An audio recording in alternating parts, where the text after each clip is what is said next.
You unlock this door with the key of imagination. Beyond it is another dimension. A dimension of sound. A dimension of sight. A dimension of mind. You're moving into a land of both shadow and substance, of things and ideas. You've just crossed over into the Twilight Zone.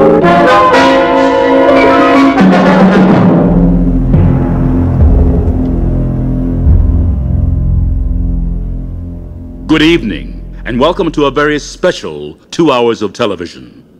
Tonight, we will see for the first time 2 original dramas created by perhaps television's greatest storyteller, 6-time Emmy Award winner Rod Serling. Beginning with a short film about a contemporary young woman whose life unfolds in a most unusual way. We then travel to post-Civil War Massachusetts, where Rod Serling's last unproduced screenplay comes to life. So please sit back and join me as we journey into a wondrous land whose boundaries are that of imagination. Your next stop, the Twilight Zone. Melissa Sanders is having difficulty completing her City Hall commissioned sculpture. Her behavior is characteristic. She delays, she defers. She refuses to commit to decisions in both her personal and professional life. She thinks she has all the time in the world, but she does not, because that world will change forever when Melissa Sanders walks through the door of a certain movie theater into the Twilight Zone.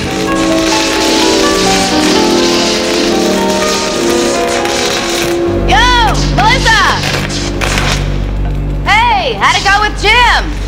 What? You can't keep me in suspense. You can't keep me in suspense like that. Pretty mean, huh? You said yes, huh? You looked at him over your lunch of a hamburger and fries, and you said, "Yes, Dr. James, I will marry you." Not exactly. No, exactly what did you say? I said no. Forever no? No, just for now. Oh. I like things the way they are. Anyway, I thought he understood. Yeah? But? He stood me up last night. Oh. Not a call, nothing. Just me, all alone with my takeout dinner for 2. Well, there you go.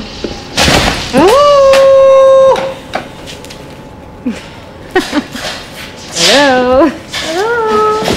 Melissa Sanders? Yes? Got something for you! What do you think it is? It's this! And there's more! There's 2! You know why you do that? I think I'll get my reading glasses. How you doing? James is sorry. James is sad. James is a rotten, lousy cad. James regrets he missed your date. Doctoring kept him up real late. Please say you forgive and hold all blame. Love and kisses, Dr. James. Tell him I forgive him. But James... Great! Next time, call. How'd you know it was me? When we've been married for 40 years, you're going to tell our grandchildren that all I ever did was feed you junk food. They'll think I'm cheap as all get out. A good hamburger is not junk food. A lot of people feel that way. And I'm not marrying you. So you say today, I'll ask you tomorrow. Don't. You love me. Just imagine all we're missing while you procrastinate. Now is the right time for us. James, what if it's the chase you love? I'm afraid. Stop being afraid. When something is right, go for it. You know this is right. Why not make the commitment? And if I do? I'll dance on the rooftops. What happens when your feet get tired? You remember Dick Van Dyke in Mary Poppins? Come on. You can be Mary. Come on. James, we're going to be late. For what? The film festival. That's tonight? They're playing His Girl Friday. Oh, come on. We made these plans 2 weeks ago. Listen, I'm on duty tonight. I can't believe you're just telling me this now. You always do this to me. Well, I'm sorry. What can I do? Well, I'm going anyway. Thanks for dinner. I never stand up Cary Grant. Susan.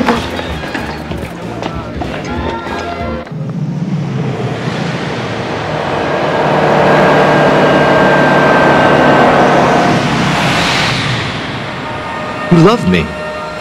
I'm not marrying you. So you say today. I'll ask you tomorrow.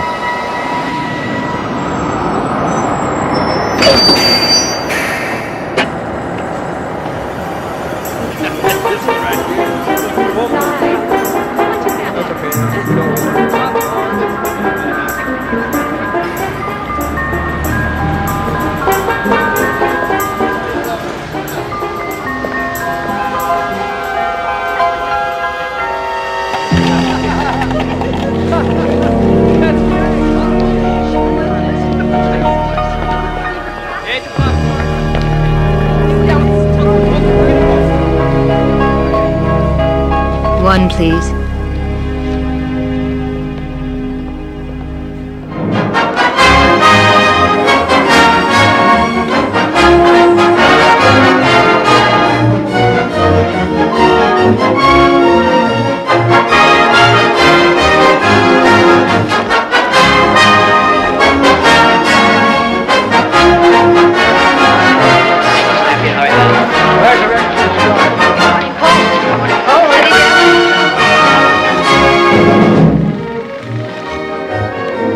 Denied, I'm proud of it. We beat the whole country on that story. Suppose we did. That isn't what I got married for.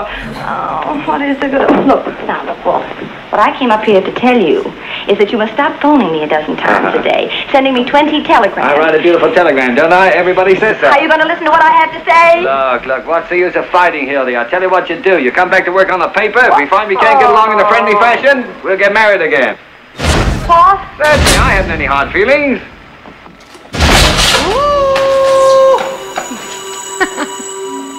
James is sorry. James is sad. James is a rotten, lousy cad. James regrets he missed your date. Doctoring kept him up real late. Please say you forgive and hold all blame. Love and kisses, Dr. James. When we've been married for 40 years, you're going to tell our grandchildren that all I ever did was feed you junk food. They'll think I'm cheap as all get out. A good hamburger is not junk food. A lot of people feel that way. And I'm not marrying you. So you say today, I'll ask you tomorrow. You love me. Just imagine all we're missing, but James, what if it's the chase you love? I'm afraid. stop being afraid. When something is right, go for it. You know this is right. Why not make the commitment? And if I do? I'll dance on the rooftops. Listen, Walter. Listen, I made a great reporter out of you, Hildy, but you won't be half as good on any other paper, and you know it. We're a team, that's what we are. You need me, and I need you, and the paper needs Hold, American. Listen, Walter, please. The paper's going to have to get along without me. So are you.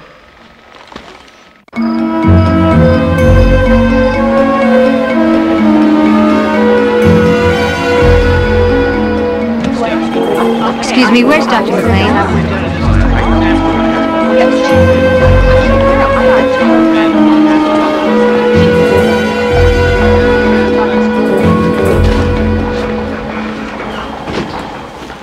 That was extremely clever. Thanks. She likes the way I bandage. No, the theater. What you did was very funny. I still can't figure out how you did it. What, did you have some voyeuristic friend videotaping us? Melissa, what are you talking about? And then you paid off the projectionist at the theater.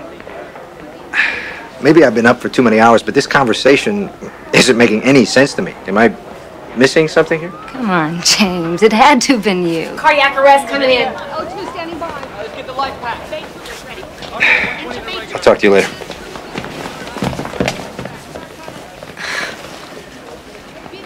Had to have been him.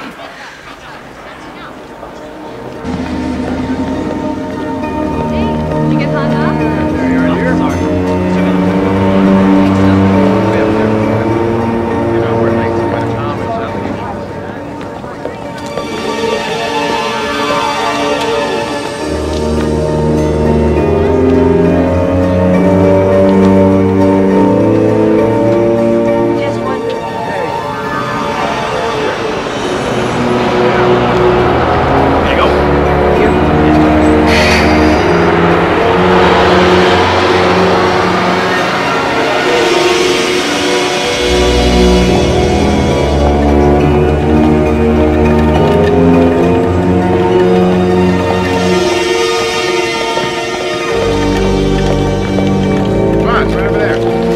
One, please.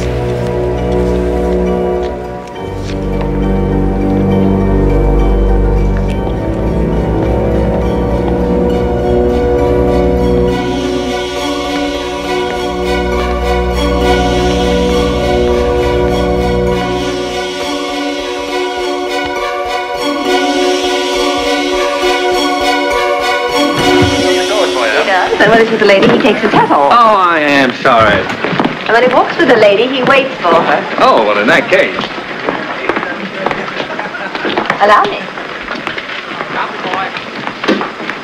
Well, I can see right away my wife picked out the right husband for herself. How do you do, sir? Must be some mistake. I'm already married. Oh, Hildy, you should have told me. Well, congratulations again, Mr. Baldwin. Oh, no, my name Oh, excuse me, will you? I'm terribly busy. Just leave your card with the boy. What did you say, Mr. Baldwin? My name is... Mr. Burns. Some other time. I'm busy with Mr. Bruce Baldwin here. I didn't hear what you said, But Mr. I was Baldwin. going to say that my name... Now, look, what is it with you? I'm Why Bruce can't Baldwin. you see that... Oh, you're Bruce Baldwin. Gee, thanks. That's the way I bandage. No, the theater. That was very funny what you did. I still can't understand how you did it. What, did you have some voyeuristic friend videotaping us? That's it, right? Melissa, what are you talking about? And then you Excuse paid me. off the projection. What are you seeing? What? Talk to you later. Do you see me up there? A man ought to be prepared for any emergency. Well, Walter, I think we'd better be running along. Had to be you. Maybe I've been up for too many hours, but this conversation isn't making any sense to me. Am I missing something? Cardiac arrest coming in.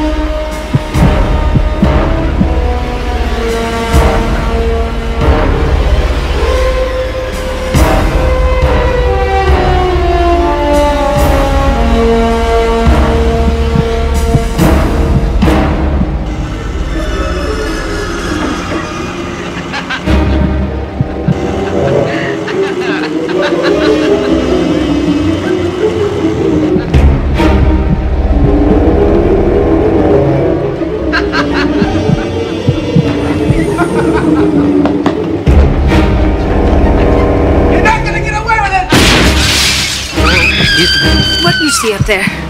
Huh? Do you see me outside the theater? I hope not. That's not what we paid for. Well, Walter, I think we'd better be running along. Yes, we better be going. Where are we going? I'm taking you two to lunch. Didn't you tell him, Hildy? No, she didn't. Well, I guess she just wanted to surprise you, Bruce. After you. After you, Hildy.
It was a joke, that somehow you did it. I wish I had. Sounds pretty clever. It was scary.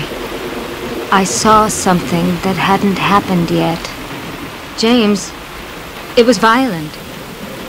Sometimes when a person is upset, the mind can project outward what is really an interior struggle. I wasn't hallucinating. Believe me, it's amazing what stress can do. I didn't imagine those things. I saw them on the screen. They were there. Okay.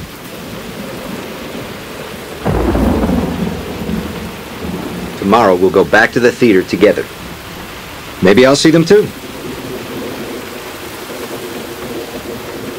And then we can both check into a nice, quiet institution with lovely grounds and occupational therapy games. But don't go back there alone. You hear me? Wait for me, and we'll go together.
One, please.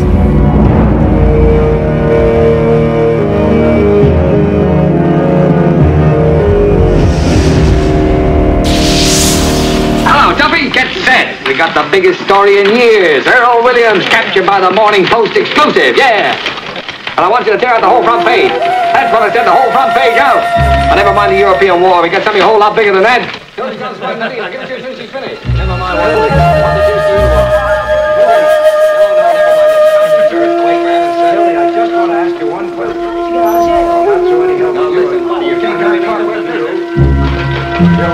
Oh, for Pete's sake, Hildy, come on, we're waiting for that story. Explain everything to them, Ruth. Where's Mother? She said she was coming up there. See that march? Hildy, tell me where my mother was going. She couldn't say. Oh, never mind that. This is more I thought it was a joke, but somehow you did it. I wish I had. Sounds pretty clever. It was scary. I saw something that hadn't happened yet. James, it was violent. Sometimes when a person is upset, the mind can project outward what is really an interior I struggle. wasn't hallucinating. Believe me, it's amazing what stress can do. I didn't imagine those things. I saw them on the screen. They were there. One, please. One, please. One, please. One, please. One, please.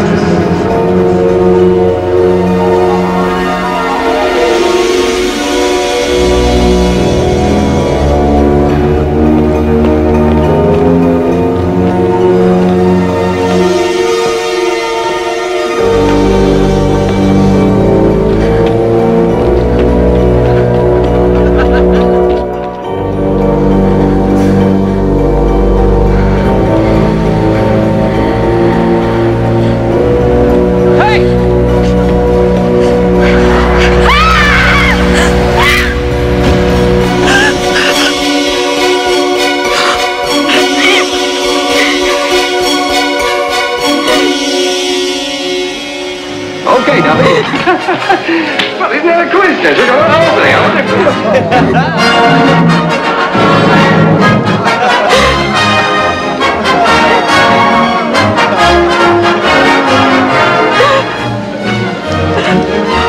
Lady, it's a comedy, not a friggin' tragedy.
to the theater last night.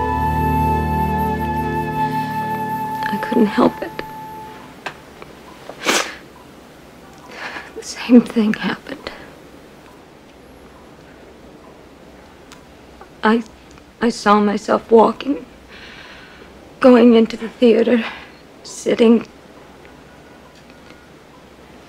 I saw myself getting more nervous the closer I got to the present. I saw myself panic. Let's calm down. Saw myself leave the theater, walk to the bus stop. And then I saw this blind man with a cane. And there was this billboard card with the date March 20th on it. Then I saw this big man come towards me, and I turned to get away. I ran right into a bus. But it didn't happen. The future you saw didn't happen. You're safe. Yesterday was the 20th. Don't you see? This proves that what you were seeing on that movie screen were images created by your mind. No, it was the future. If you had seen the future, you'd be dead now. The bus would have hit you, but it didn't. No. I ran the other way. You've been playing some sort of dark game with yourself. I don't know why. But you've beaten the game. What you feared was going to happen didn't happen. You've broken the chain.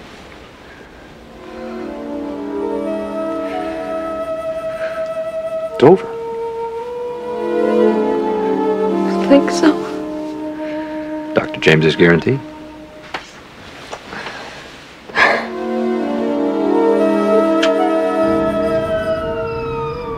Okay, you can fill this at the pharmacy around the corner. You know the date today? March 20th.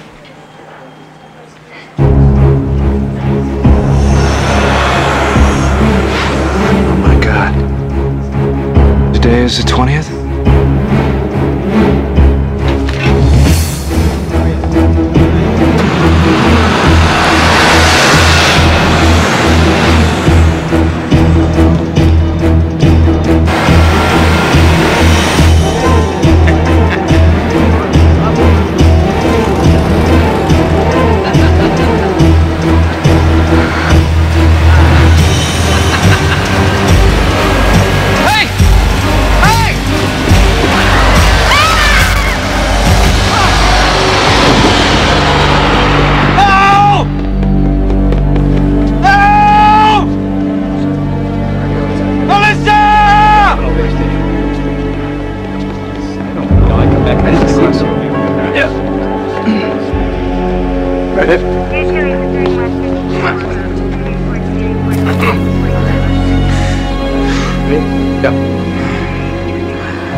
Trying to catch the bus. And then she screamed and she ran right into the bus.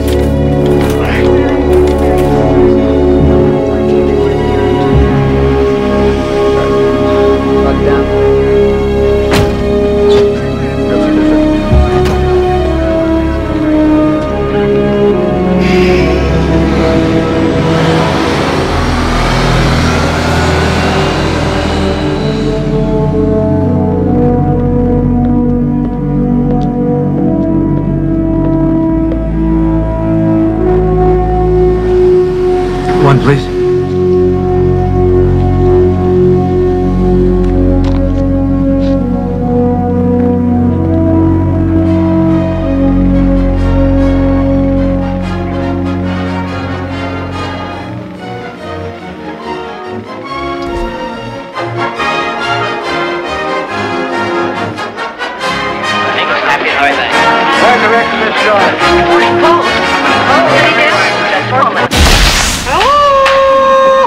A lot of people feel that way.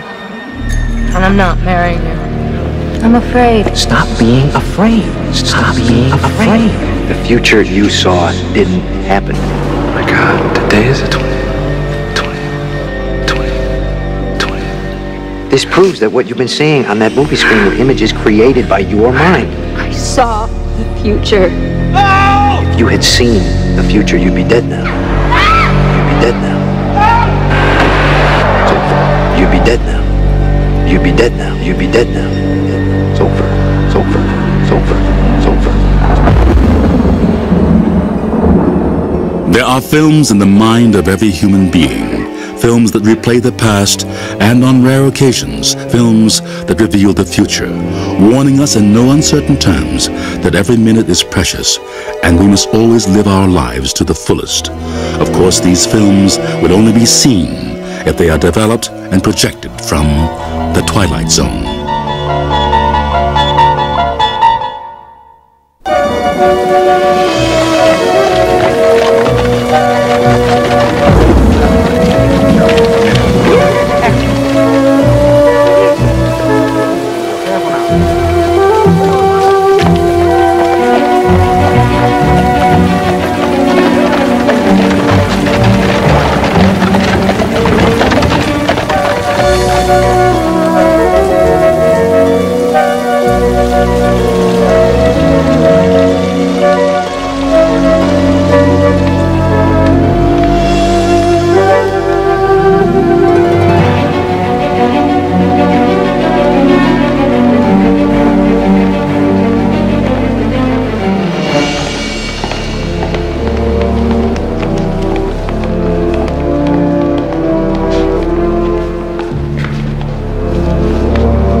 When was he brought in? About an hour ago. Police found him screaming on the sidewalk outside of a saloon. One evening too many with old John Barleycorn. Got you by the coattails, doesn't he, friend? Help me. Please. Put him back in the ward. He'll be dead in an hour. But Dr. Ramsey is on his way down, sir. To do what?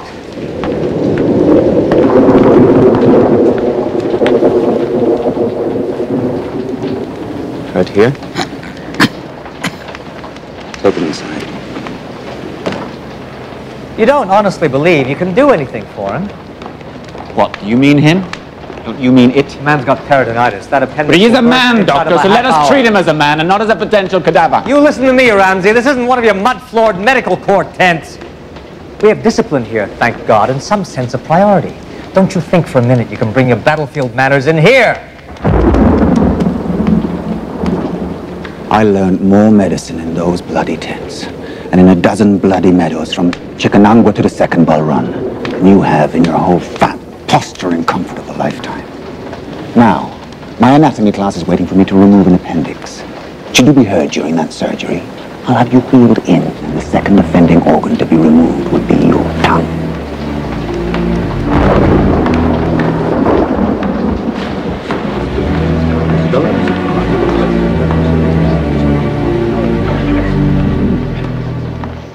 Ether. We're going to let you sleep now, and when you wake, there will be no more pain.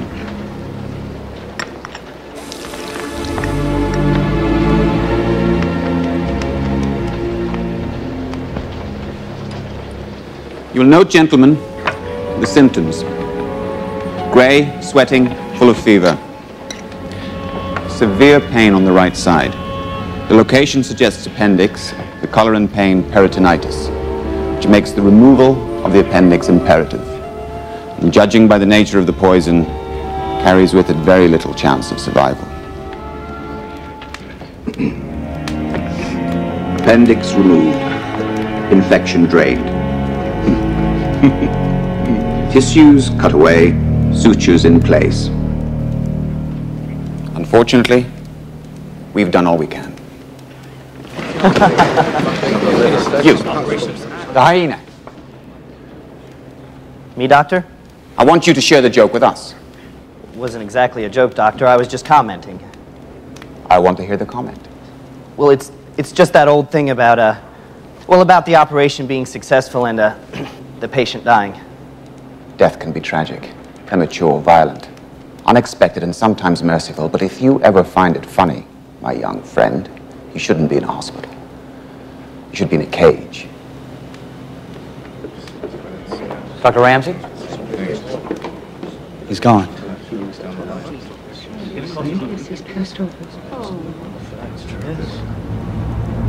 Look at this. Look at this cicatrice here. That's a depressed skull fracture. Massive trauma. 10, 12 inches long. God knows how many years old. What's it mean, Doctor? It means this man should have died years ago. No one could have survived this. Do you know this man? His name's O'Neill, sir. Charity case. They said he came from Yarmouth Village. Where's that? On the coast, about 80 miles from here.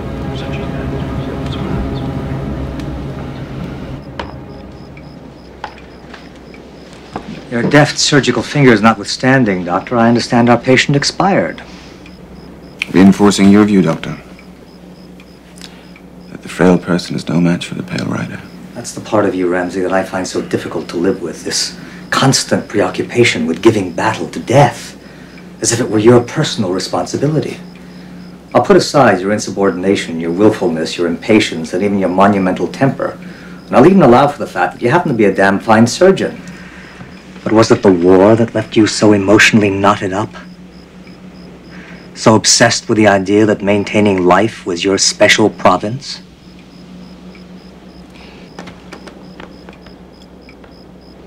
Have you heard of a man called Wheaton? Jeremy Wheaton? He spoke once at the university here. Maybe 10 or 12 years ago. Somewhere between a fraud and a crackpot.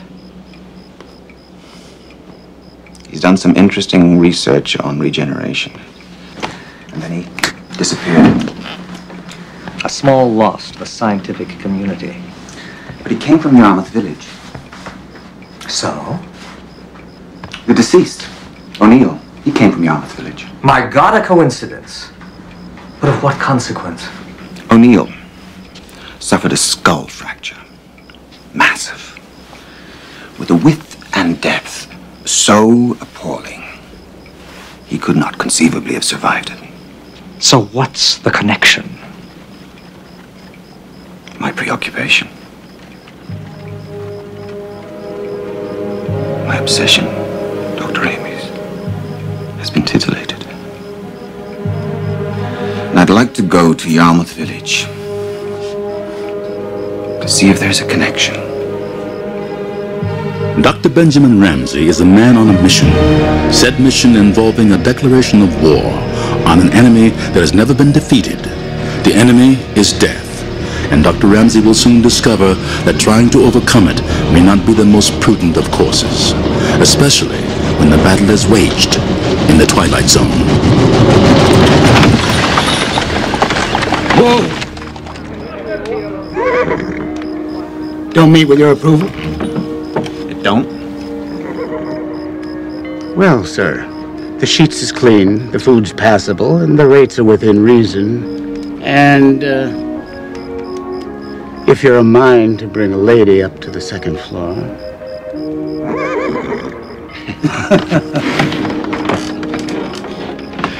The alternative is to take a train out. And that'll be tomorrow. There's 2 of them. Do you know a man named Wheaton?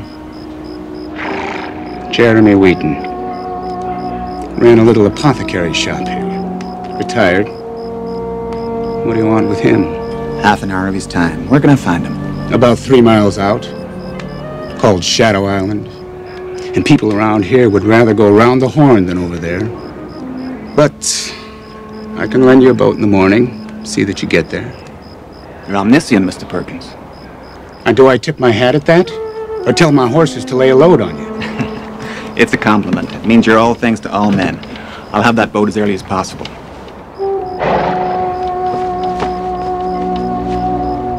You got it.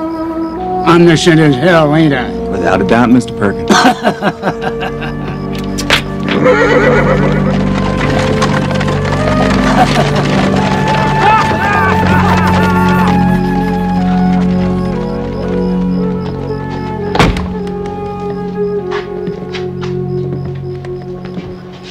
Good evening. I'd like a room.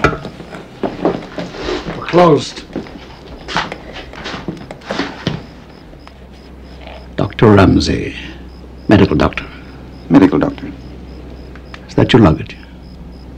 It is. All of it. 13 steamer trunks are arriving on an Egyptian galley in the morning.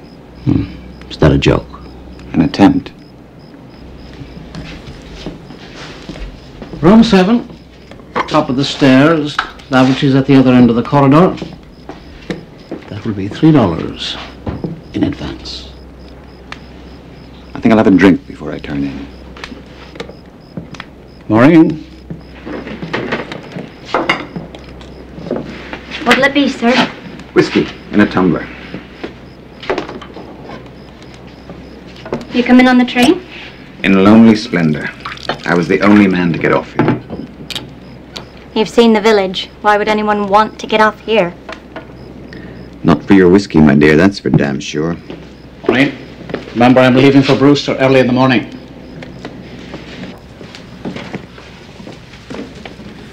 Tell me, does a Jeremy Wheaton ever come in here?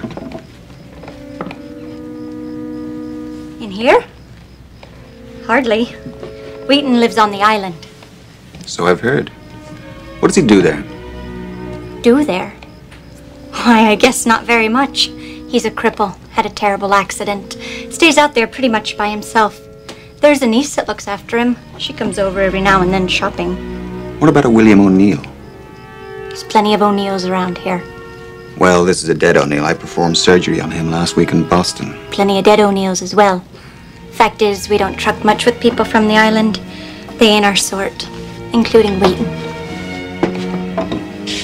I see. Well, good night, Maureen.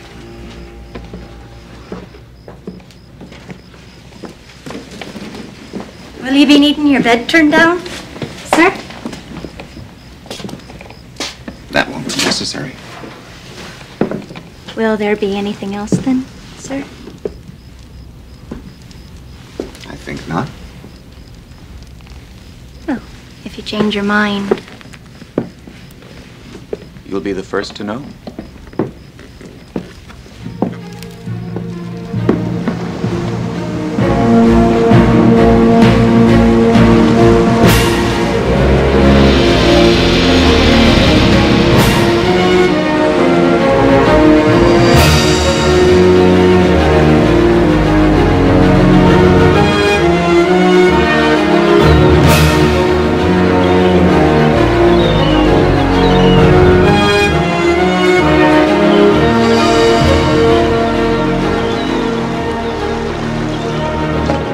You know the board? No.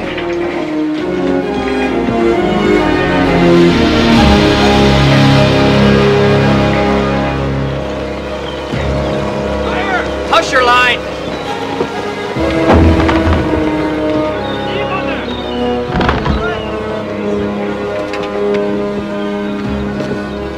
That's good, that's good. Okay, bring it up. I don't expect I'll be long. Well, if you are, don't expect me to be here. The place has a bad smell to it. And a worse feeling. And it's a fair swim back to the mainland. Aye, sir. One bar there.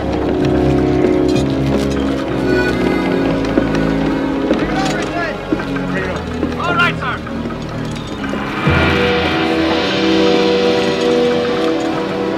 You're out. Over.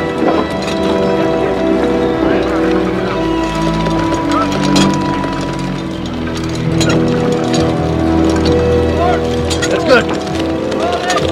Come on. Watch it! Look out! Quickly! Get it, Dolph! Hurry! Ready? Push it! Well, hold on there. This man is dead.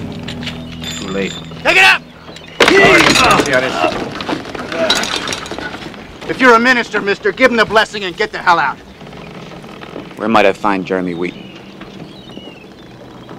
Mr. Wheaton doesn't see too many people. He's not feeling too well. didn't ask you his social habits or his condition. I just want to know where I can find him. The big house at the end of the road there. I'm obliged.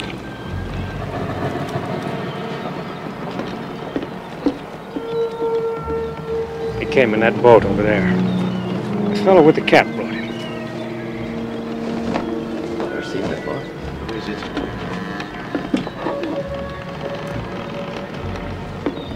Here. Give him a hand. Give it, I'll help you.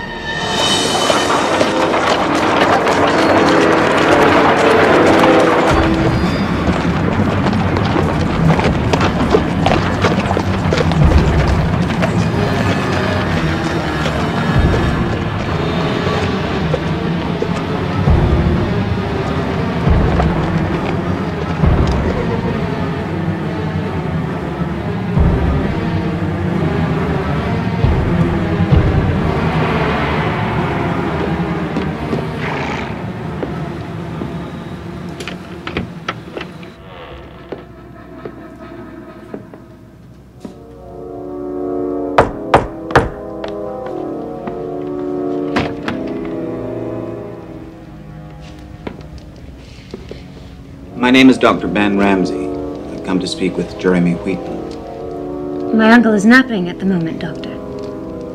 Perhaps you'd like to tell me the nature of your business? And who are you? I'm Mr. Wheaton's niece. My name is Susan. I'm his ward. You live here? That surprises you? Well, it's a little big, a little old, a little isolated. I like space. I respect age, and I'm not particularly social. Sociability is not one of the major character traits of this island. Then why stay? I'm perverse, Miss Wheaton. And since I don't have much time, suppose you introduce me to your uncle. I'd sooner introduce a mouse to a cobra. And I'll assume the responsibility myself.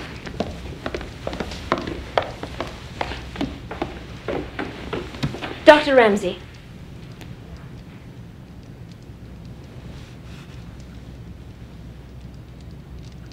I'd better tell him that he has a visitor.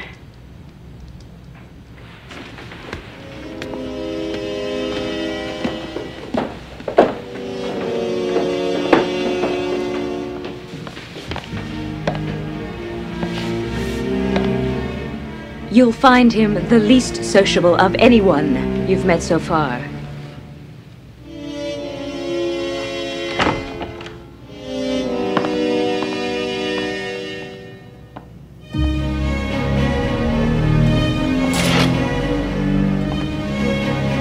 There's someone here to see you.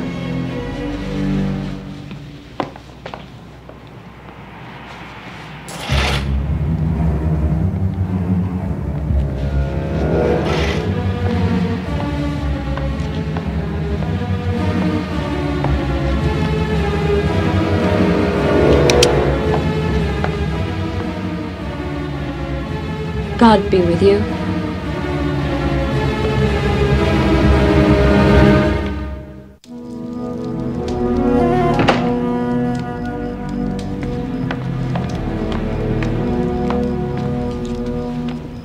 Mr. Wheaton, I'm Dr. Benjamin Ramsey from Boston.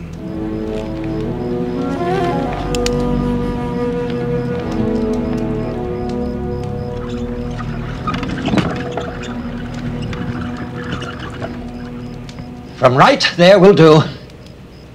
I'll be able to hear you.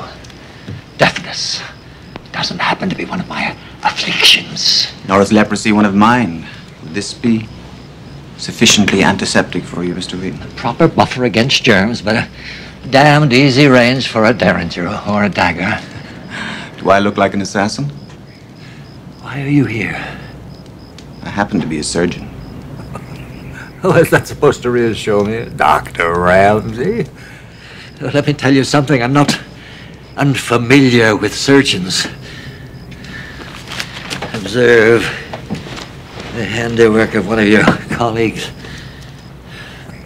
What a slicing similarity there is between Your illustrious surgeon of the ordinary butcher.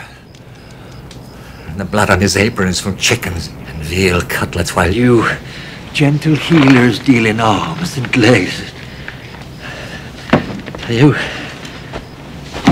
I dare say, have chopped off a leg or two in your illustrious career. Sadism happens to be a prerequisite of surgery, Mr. Wheaton. I'm surprised you didn't know that. I'm currently writing a textbook called Maiming for Pleasure. Now get on with it. There must be some point to this intrusion. A patient of mine, William O'Neill.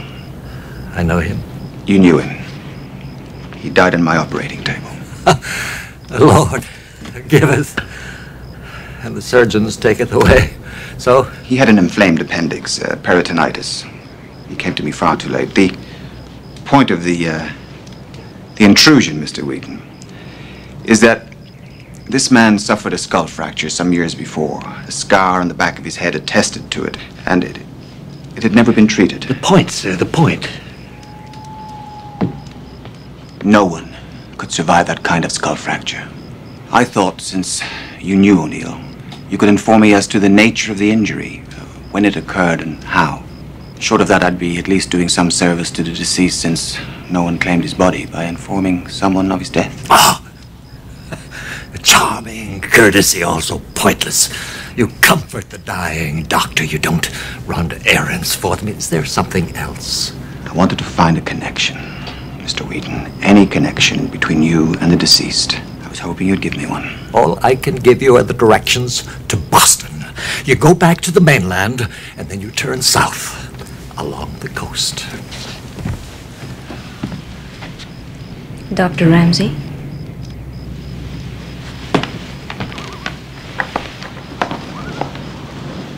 You won't tell me? What? Oh, what can I tell you?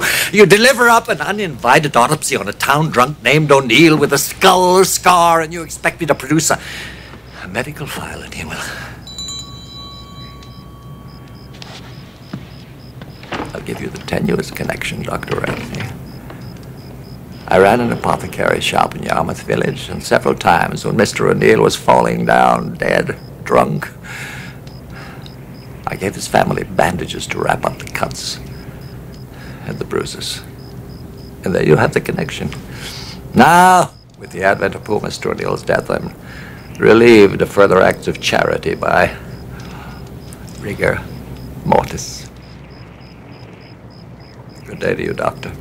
Mr. Wheaton, I took the liberty of making some inquiries about you. You closed that apothecary shop, I understand, some 10 years ago after a railroad accident. But during that time and before, you did considerable experimentation in the field of tissue regeneration. I did a lot of research on that phase of your activities. My God, how inquisitive men waste their perishing time. All this comes to you by way of research, Doctor. Trivia. Available to you from any gossip in the village street, much as he'd give you direction to the local cat house. Yes, I gave up the apothecary shop, and yes, I lost both my legs. And yes, I experimented with tissues and cells and the chemistry of both, and yes, my dear doctor, this interview is at an end. Please go out the same door that you came in. I don't know what I expected to find here, Mr. Wheaton, but I thought there would be something. A clue, perhaps, as to why the people of Yarmouth Village hate this island. The people of Yarmouth Village are a breed of dreamless, ignorant peasantry who go from cradle to grave smelling of fish, leaving behind a legacy of superstitious garbage greedily stored up during a lifetime of boredom. I see you have a weakness for fantasy, Dr. Ramsey. Black magic, witchcraft, poltergeism. If any of this kind of trash titillates you,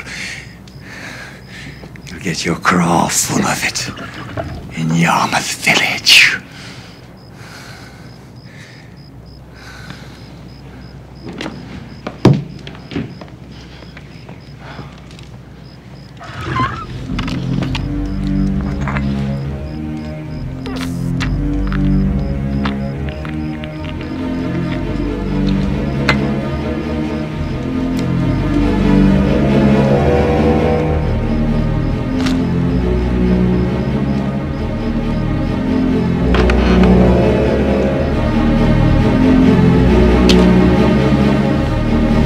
I'm sorry, Dr. Ramsey.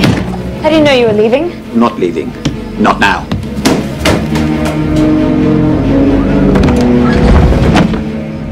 Black magic, Mr. Wheaton, does not titillate me. But down in your parlor, sir, I have just observed a dead man walking. Now I want to hear from you why he's here, why he's alive and out of bandages. What was it you dispensed in that apothecary shop?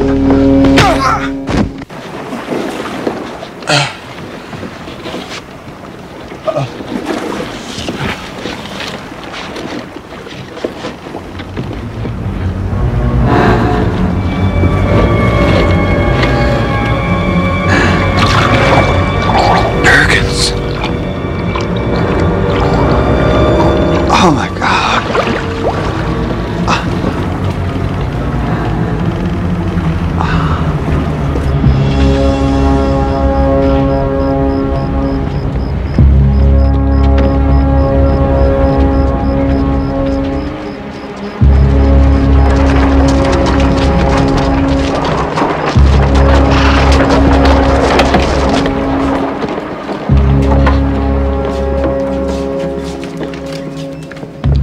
Ramsey. Simpson is the name. Acting magistrate of the village. Well, acting magistrate Simpson, let me buy you a drink. I'm on duty, sir. I've just had occasion to witness the body of the lately deceased Ezekiel Perkins. A man I understand is known to you? Don't run around the barn with me, acting magistrate Simpson. Just say what it is you have in your mind. Well, sir, we only have your say in the matter. You have a body across the street with his skull caved in and a gallon of water inside his lungs. The results, sir, yes. The results we have, but as to a witness, we are sadly enough devoid of a witness. So I must assume, in the interest of closing this case, that his assailant or assailants are unknown to us. Would that satisfy you? Does it satisfy you? What else can we do? We are a small village, as you can see. We have no regular police force, no prosecuting officers. We haven't the means to pursue this case. Mr. Magistrate, all that is required is one semi-buoyant rowboat to take you over to that island and start investigating. Dr. Ramsey, you are a stranger here, so it follows that you are quite unaware of the local custom, certain superstitions, you might call them. We have found it to be of benefit to ignore the doings on that island. In point of fact, it is out of our jurisdiction anyway. So with no offense to you, Doctor, may I suggest that you too stay clear of that place? How in the name of God can you sit here on your benighted behind when things are going on that island, things to do with life and death, and just ignore it? They can kill and they can resurrect. I have to know why. And how? What do you intend to do, Doctor? I ask you that question in my official capacity. Your official capacity, Mr. Magistrate, is obviously to stick your fat head in the sand. As to what I intend to do, since it will be without your help, will also be without your knowledge.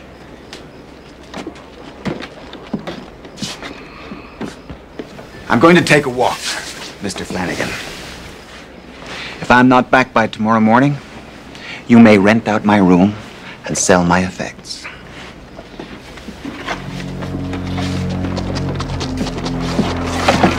Old good stranger.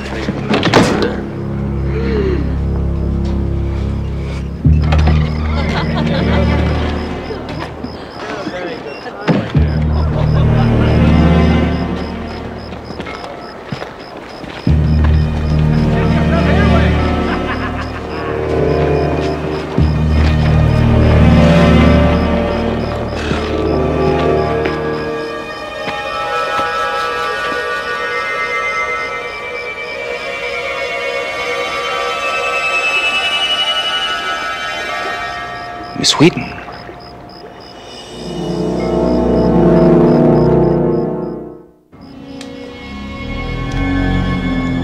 You have infinite faith in your fellow man, Miss Wheaton. Or a death wish. One or the other. I was on my way to the inn to find you. I saved you the trip. You also pick Odd times for nighttime strolling. And you for sailing. What brings you here, Miss Wheaton? My uncle is sick. He's become quite ill. He needs medical attention. Well, so did I earlier today. And the man who took me to the island, Ezekiel Perkins, is now beyond medical attention. That wasn't our doing. Some things can be explained, Dr. Ramsey. A whole hell of a lot of things have to be explained, Miss Wheaton. Now, what is it you want? Let me take you over to the island. Examine my uncle. Tell me if there's any hope.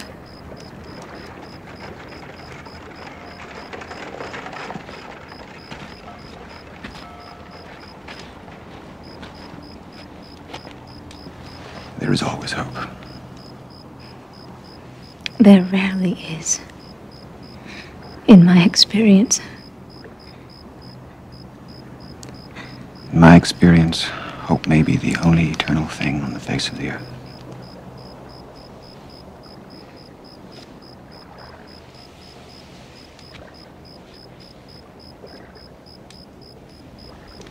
You have a gentle touch, Doctor. In very special cases. In very special cases, I can respond to it.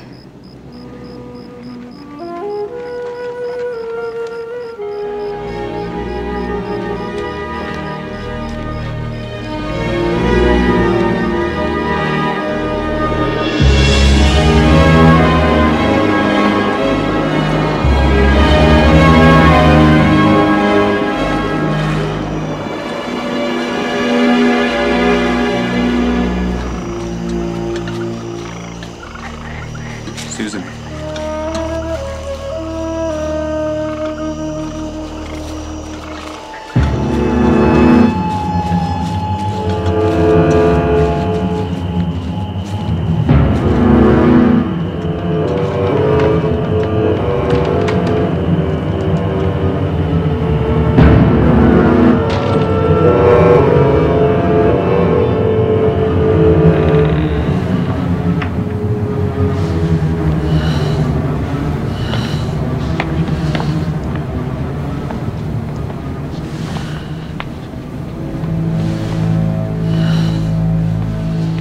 So, you came.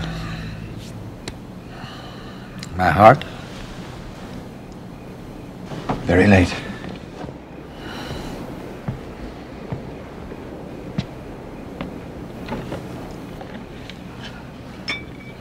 Shall I be alive in the morning?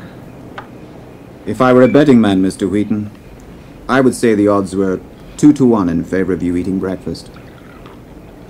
About even for lunch. And very much against you for dinner. It was a sizable heart seizure. A judge, not the first. Take this. Fifth, sixth, perhaps seventh.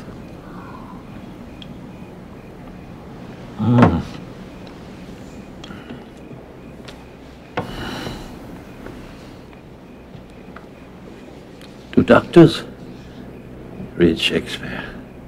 Some do. I have. I'm reminded of what Julius Caesar said about death. Of all the wonders that I yet have heard, it seems to me most strange that men should fear seeing that death, a necessary end, will come when it will come. However, it is one thing, my dear young doctor, to accept death. It's quite another to beckon to it, to invite it in. You have to give battle to it. You, I take it, have? Yes.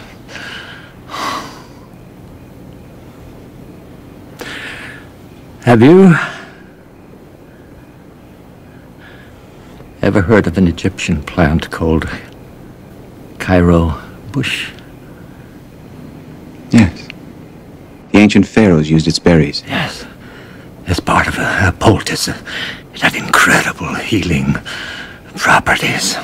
Accidentally, mind you, accidentally, I discovered that when you mixed an extract of the berries with laudanum and some other ingredients, liquefied and administered through a syringe directly into the heart cavity, it re-energized the heart and stopped flesh decay. It brought back life. If you walk around here, Doctor, you'll notice that there are no new gravestones, no recent tombstones, none at all. No need for graves, Doctor, in a place where the dead walk. How many?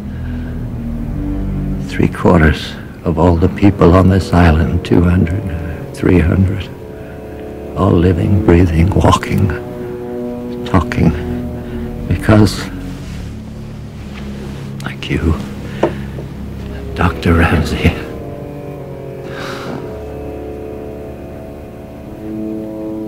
Jeremy Wheaton was a most inquisitive man. Are you telling me that you injected hypodermic into a corpse? If the injection could be administered within 15 minutes of death, I could restore life.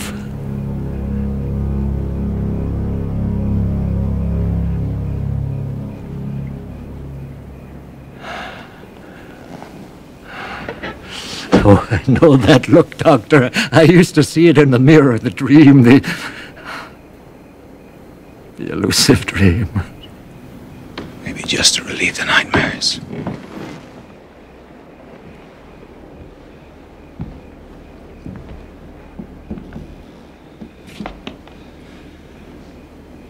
There was a place. Farmer Miller's cornfield. That's a bucolic euphemism to cover a slaughterhouse.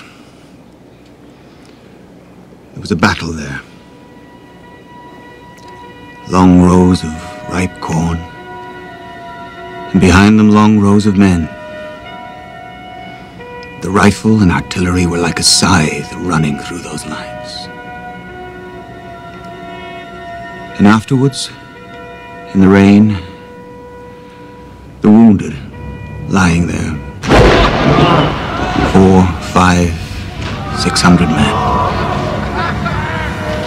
It was a cry like the wind. A moaning, a wailing cry. And when the rain washed the mud from their faces, they weren't soldiers. They had the downy look of children. Boys playing a terrible game.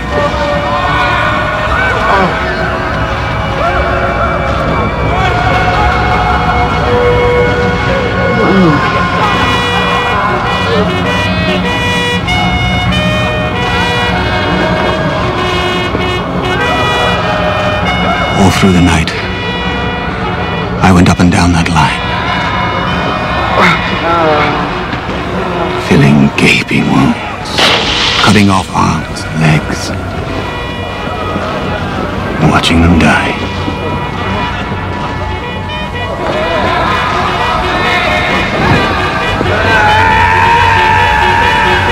God, how they died.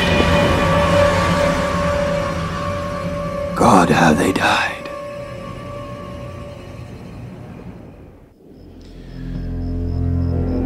We make it easy for men to die, Mr. Wheaton. Are you telling me you found a way to make it easier to live? That's the vision, Dr. Ramsey, the shining vision. A new race of beautiful mortals. But I give you now, Doctor, the irony of it all. The dream is flawed. The chemical wears off. It has to be reintroduced sometimes every 6 months, sometimes every month, sometimes every few days. It varies with the person. I was never able to understand what caused the specific variables. And I was also unable to understand, Doctor, the most complex thing of all. Human nature.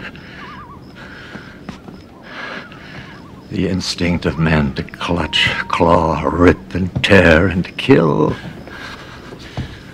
To stay out of the grave. If once he's been given a reprieve from it. The evolution of men's desires, Doctor. First, just to live, then to live long, and then desperation to live forever. Translated into acts of murder, dozens of them. Your friend Perkins and all the others. The dream doesn't have to die with you, Mr. Wheaton. I could experiment further. I could discover what makes the chemical lose its potency. No. They have no ears for that, Doctor. Or brains. Or hearts. What kind of people are they?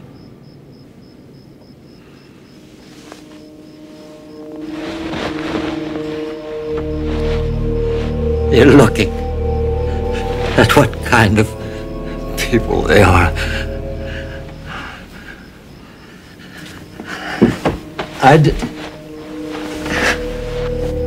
I didn't stumble on those railroad tracks, Doctor.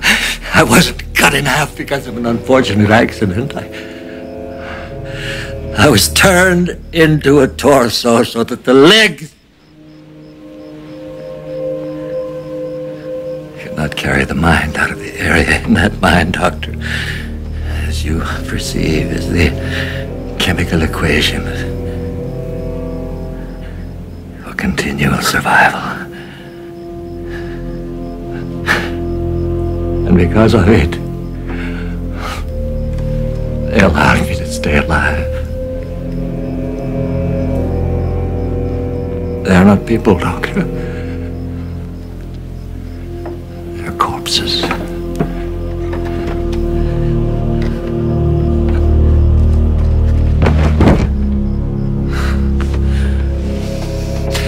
I've been injecting them with water for the last month and a half.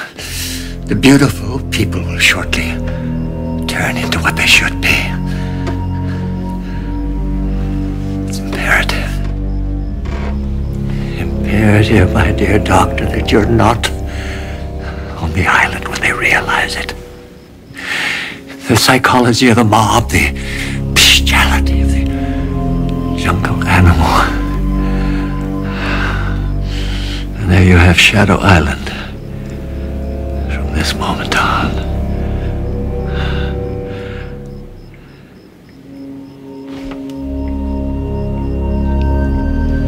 We'll talk again when I awake. If I awake. It seems a matter of some indifference to me at the moment. The odd thing, Doctor, the really incomprehensible thing, the years I spent with the remaining half of me in the wheelchair, believing that that was an acceptable alternative to the casket.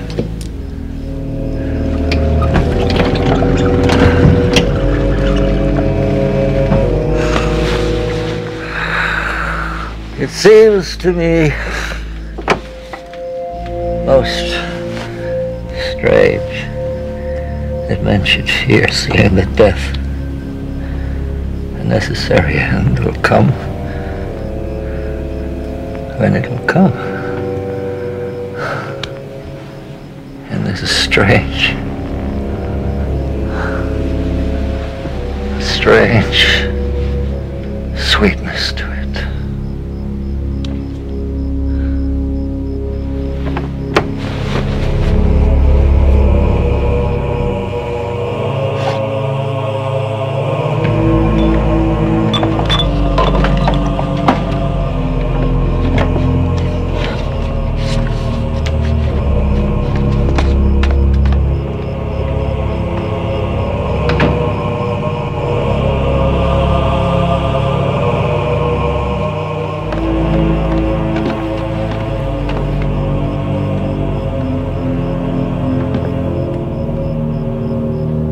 dying.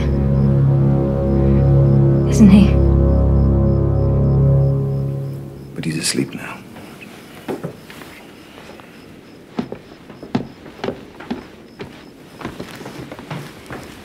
He told you everything? I presume everything.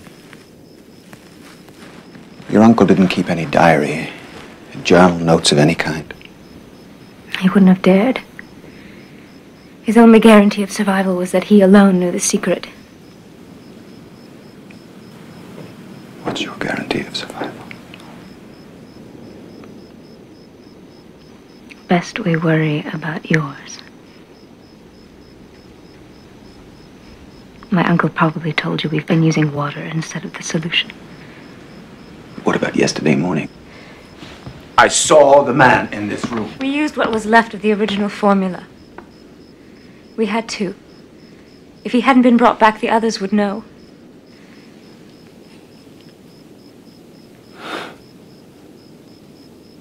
Who will believe me, Miss Wheaton? Will anyone? Is it important?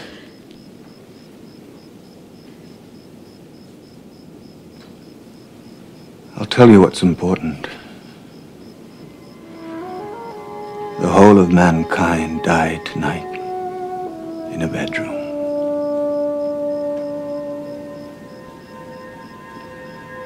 On a stinking little island that should have been the center of the universe.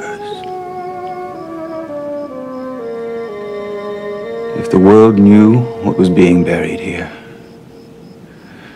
there would be 1 billion mourners, and they would weep up a tidal wave. What about you, Susan? What are you going to do?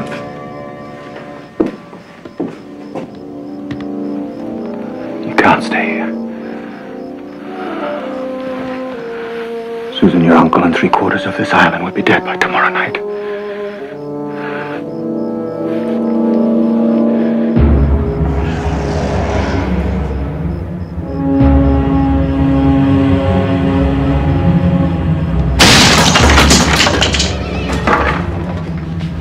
You recognize me?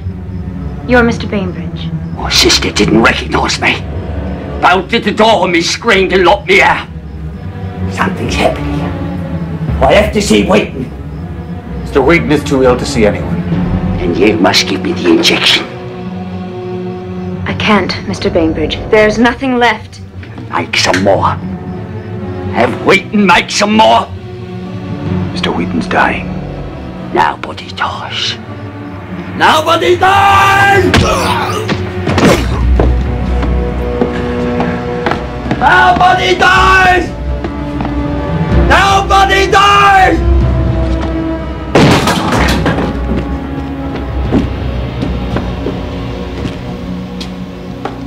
Wait. You're feeling unwell, Mr. Bainbridge?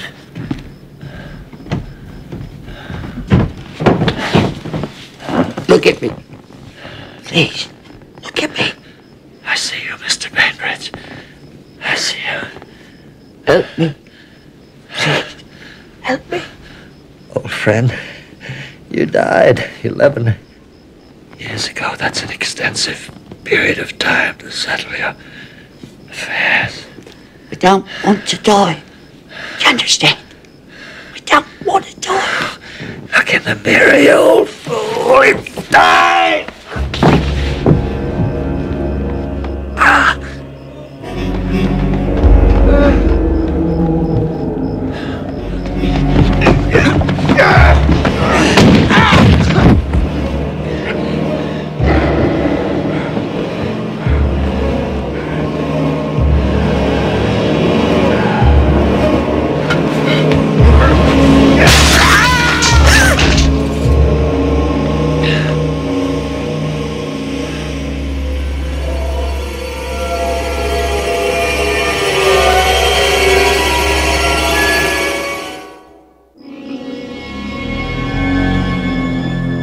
Susan. My dear. Susan. I wasn't wrong, was I? All they cared about was staying alive, not living.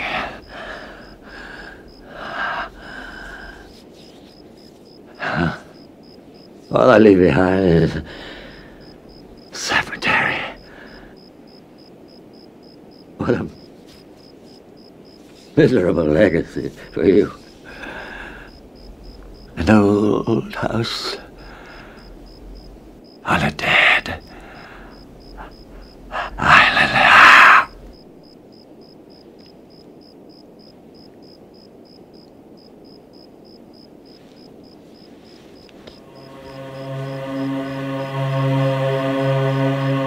He's gone.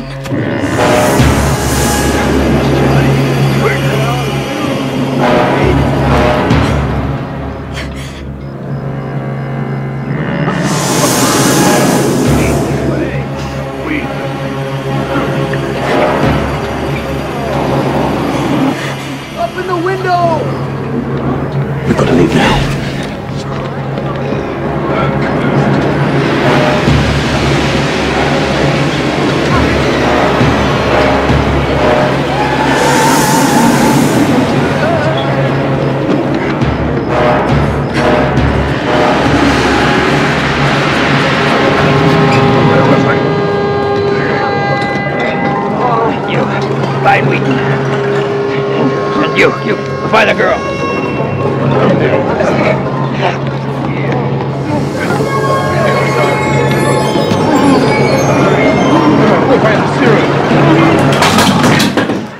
He's dead.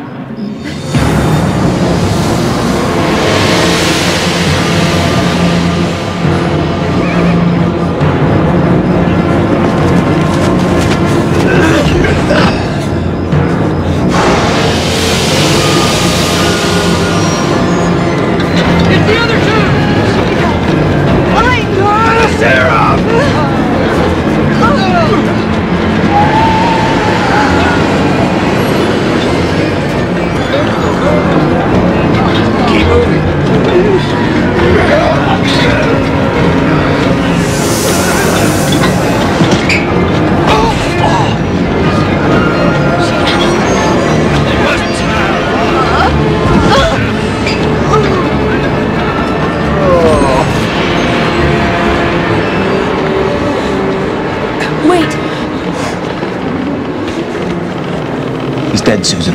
Come.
That doctor fella, isn't he?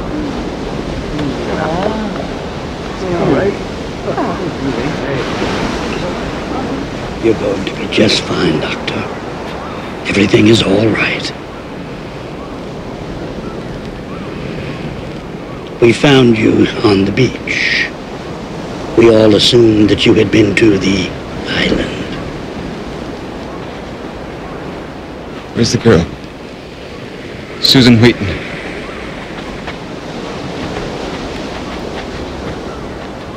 Is that the girl?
Dear Dr. Ramsey,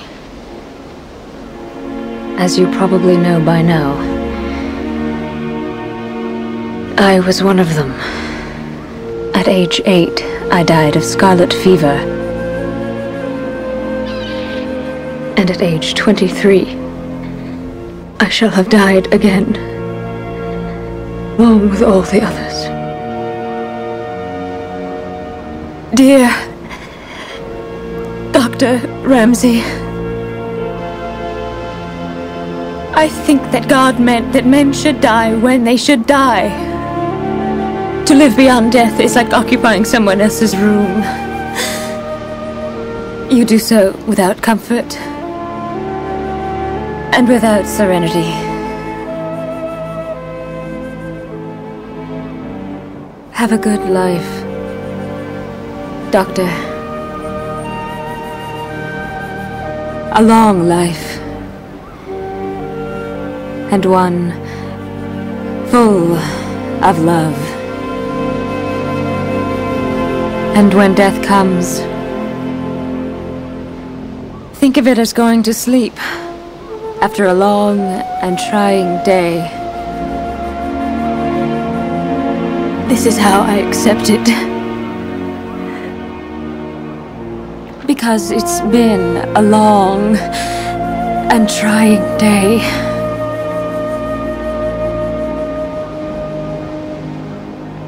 Susan.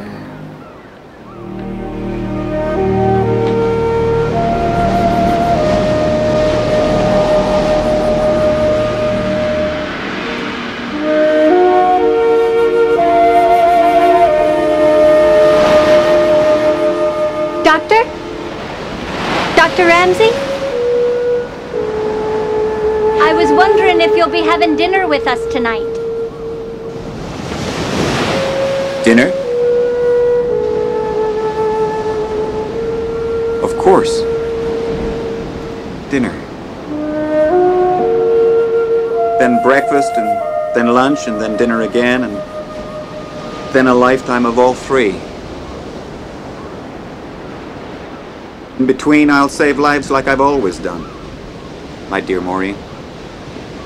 Until such time as I have to exchange this surgeon's smock for a shroud.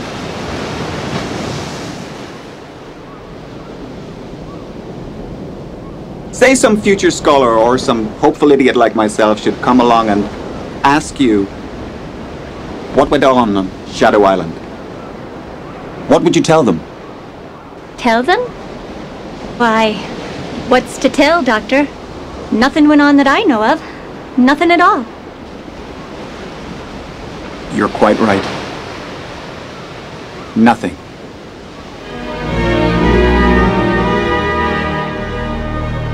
Nothing at all.